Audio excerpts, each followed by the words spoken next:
High, আমি Anamika. Welcome to my travel blog. আমি শুনেছি এই মার্চ এপ্রিল মাসে প্রচুর রডোডেনড্রন ফুল ফুটে থাকে পাহাড়ের অলিগলিতে। তাই বেশি দেরি না করে শহরের কোলাহল ছেড়ে আমি চলে গিয়েছিলাম এই লোকেশনটা। যেমন মনোরম ও সুন্দর পরিবেশ, তেমনই সুন্দর এখানকার কটেজগুলো। আর এই হচ্ছে পাহাড়ি লাল যে আমাকে আমার কটেজের দিকে নিয়ে যাচ্ছিল। আমি বেছে নিয়েছিলাম এই মার্চ কটেজ। এবার একটু ভেতরটা দেখিয়ে আনি তোমাদের।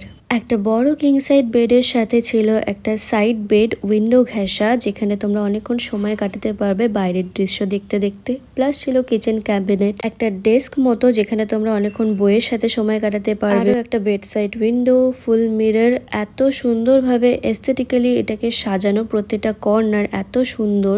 এখানকার ওয়াশরুমটাও কিন্তু ছিল ভীষণই সুন্দর। চলো এবার তোমাদের ডাইনিং এরিয়ায় নিয়ে যাই। ইনডোর ডেকোরেশনের সাথে সাথে খাওয়ার পরিবেশনও কিন্তু খুব সুন্দরভাবে করা হয়েছিল।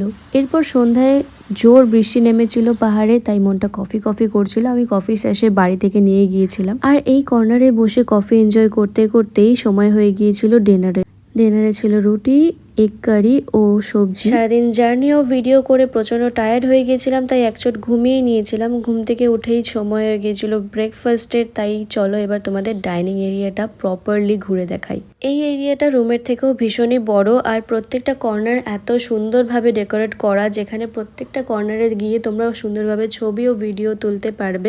তোমাদের সকালে ব্রেকফাস্টে থাকবে পুরি, আলুর তরকারি আর সাথে মিল্ক টি। এত সুন্দর একটা জায়গা, একদিন থেকে হয়তো মনই ভরবে না। যাই হোক, এবার চলো তোমাদের একটা ইন্টারেস্টিং জিনিস, বেশ একটা ইউনিক আইডিয়ার সাথে ওরা এই হাত ধোয়ার জায়গাটা করেছে।